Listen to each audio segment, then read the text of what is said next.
Chief Minister, to this wonderful event. I extend a warm welcome particularly to you, sir, who is visiting Hyderabad for the first time.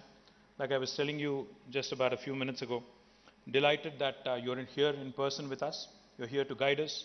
You're here to help our fledgling outfit here, taking the baby steps and becoming a toddler and then eventually becoming an adult at some point and competing with your country, Singapore, hopefully at some point again.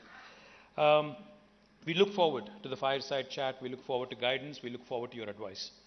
Our Honorable Chief Minister, KTR Garu, he always tells us one specific thing when it comes to industrial clearances and industrial requests.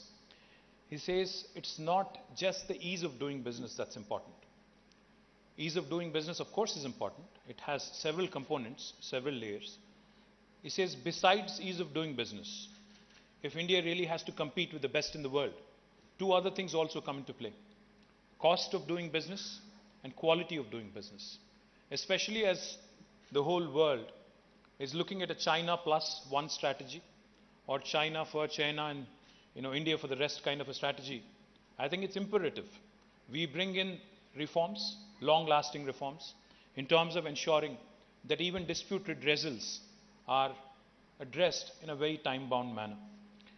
Honorable Chief Minister, as soon as he assumed office, in fact, had taken it upon himself. I remember this was back in June 2014, and he had conducted a session, in-person session, with all industry bodies in a hotel. He had conducted a very detailed meeting with a number of industry associations. The meeting lasted almost for 8 hours. So he kept asking, he kept probing, what is it that you would need from the government? What do you expect from the government? Speaker after speaker belonging to various associations kept pouring over their woes, especially with respect to how there is no clarity or there is no binding sense on the bureaucracy with respect to clearances. And also a number of other challenges. The joke about governments in India especially. We all claim that we have a single window, but there are always multiple windows behind that one single window. That's the joke that does the rounds in the industrial circles. So when they actually went at length, elaborated on the number of things that need to be reformed, he had summoned all of us, myself, along with me, my bureaucratic colleagues. He said, let us not reinvent the wheel. Let us actually learn from the best. So where is the best industrial policy in the world? So we said, possibly Singapore. So in fact, he led a delegation of officers. He led a delegation of ministers for 4 days to Singapore. And this was in August or September 2014. We went there, we actually visited the Economic Development Board. We spent we had a number of meetings with the local industry associations, got a lot of direct feedback. He said something very interesting. He said, don't reinvent the wheel. Just pick up the best elements of Singapore's industrial policy. Maybe also look at a few other policies, possibly some Scandinavian countries, possibly even some Southeast Asian nations, which are more relevant to the Indian context, and then come out with our own policy.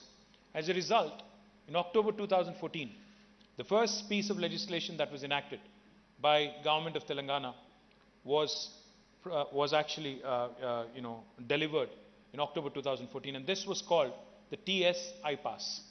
The TS I-Pass, as the name suggests, literally is an equivalent of an easy pass on a highway toll. TS I-Pass stands for Telangana State Industrial Project Approval Self-Certification System. We wanted to make it extremely easy, and we actually wanted to confer a right on the investor in terms of how education is a right for a citizen, in terms of how there are several other right to information, etc. We wanted to confer upon the investor the right to self-certification, right to self-clearance, self-assessment. Now this might sound a bit far-fetched, but let me tell you quickly. The three salient features of TS I-Pass in the last 8.5 years of working as Minister for Industry, Minister for Information Technology in two governments, I can tell you with experience and authority that this has truly worked. Because under TS I-Pass, out of the three salient features, the first piece, for instance, if somebody wanted to come over from Singapore and wanted to start their factory in Telangana, or wanted to enter India using Telangana as a gateway, you actually don't need a clearance from the government. You do not need any clearance from the government. You can hit the ground running. You can start construction of your factory on day one. No other Indian state will tell you this. Once you start the construction of your factory or once you start setting up an office, all we request is that you submit an application online in the TS iPass portal. Why do we need that? For compliance purposes, for regulatory reasons, we need to know what kind of business you're engaged in, what kind of employment you would be creating, what kind of investment are you going to be putting in, and of course, any concerns with respect to pollution and any other matters relating to compliance. What do we do when we get that information online? Once we get the information online on the TS iPass portal, we promise all clearances backed by statute in a span of 15 days. If we don't deliver on the 15-day window, on the 15-day promise, on the 16th day, it's a deemed approval. It's no other state in India will tell you this. And also, we take accountability rather seriously. On the 16th day, this act also empowers the minister and the government to be able to levy a penalty of rupees 1,000 per day if any official or bureaucrat is held responsible for holding up a clearance. So I was explaining this concept to the chairman of KPMG in New York. Right after the passage of the bill, I was very proudly showcasing my state across the world and ended up in New York, which is where I went to school as well. So I had the good fortune of meeting the chairman of KPMG there. When I explained to him and I said, no other Indian state will offer you this kind of facility, he smiled at me and he said, no other state in the United States also will offer you this. This is unique. This is really path-breaking. The point I'm trying to make is, VK, India is changing. India is also changing. India is changing rapidly. And with states like Telangana leading from the front, ease of doing business has become a very important metric for us to actually ensure this works. To those of you who are wondering, does this actually work or is this all politician babble? It actually works. In fact, in the last 8.5 years, more than $47 billion of investment have been attracted through this policy, including some of the largest data centers in the world. And in fact, not very far from where we are, there is the Amazon campus, the world's largest campus of Amazon, right in this city. It's not in Seattle, it's right here. Now this Amazon campus got all clearances in 11 days. So that's the sort of success this act and this policy has been. Not only have we attracted investment, we've also been able to create large amount of employment, almost 2.2 million or 22 lakh direct jobs, and the city continues to grow and continues to expand and continues to reach number of goals that we have set for ourselves in terms of the ambitious agenda that we have set for ourselves and by our Chief Minister. I'm very happy to share with you that when this idea of an international arbitration and mediation center based in Hyderabad was mooted by the Chief Justice of India, the then Chief Justice of India, former Chief Justice, Sri N.V. Ramana Garu, our Chief Minister, in fact, gladly accepted it and, in fact, requested him to lead it from the front. And I'm thankful that Mr. Nageshwar Rao, Justice Nageshwar Rao, and others, Justice Hima Kohli, number of Supreme Court judges have also blessed it. Of course, with our High Court judges and High Court justices from here also blessing it, on 2021. Let me also add, when I heard Tariq speak, I was wondering how government of Telangana also can possibly, give more business, get in more opportunities to the center. We are at your disposal. You are in our city. We certainly will want to improve it. We'll certainly want to improve on the numbers as well. Of course, like I said, reduction of cost, saving time, earning goodwill. This is all part of industrial relations.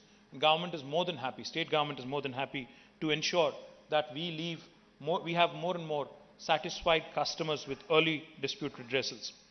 Like I said, while we occupy one of the topmost ranks in ease of doing business, we have now started improving or focusing on improving the quality of doing business and reducing the cost of doing business.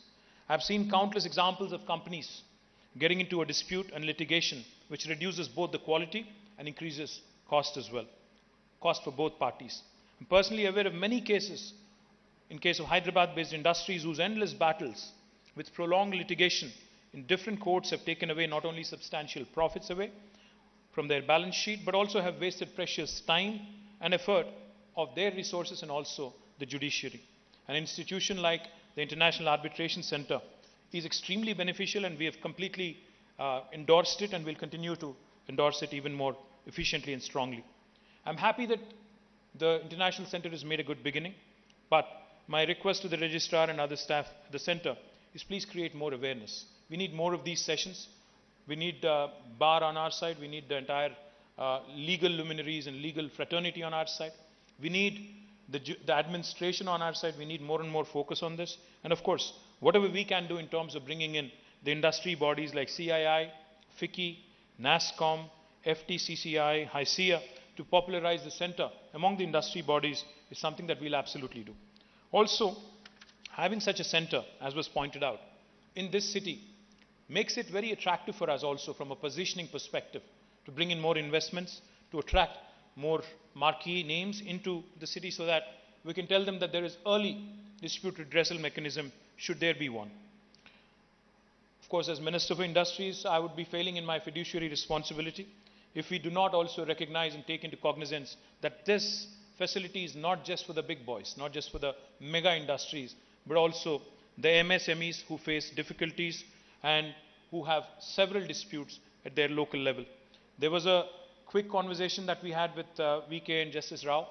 They were kind enough to suggest, I know, some things which are within the purview of the state government. I'm happy to continue the conversation, sir, and take it to a logical conclusion. Let me also add that there is a provision from the state side in the National MSME Act to set up a facilitation council to help the MSMEs. And I'm happy to share that in our state, besides having one facilitation council in Hyderabad, we have also created decentralized councils at places like Warangal, Karimnagar and Nizamabad. However, I come across frequent instances of litigation getting prolonged even in the facilitation councils, and I'll make a sincere effort along with our law minister to align the functioning of these councils along with the International Arbitration and Mediation Center and ensure an alternate dispute redressal mechanism is tried out even for MSMEs. Once again, this is a laudable initiative, has made a good beginning from what Tariq just told us, but I think it needs the endorsement, the unstinted support, continuous guidance and mentorship of all the judges and of all the legal minds, legal luminaries in this room today. Once again, thank you very much for this opportunity. Thank you. Good night.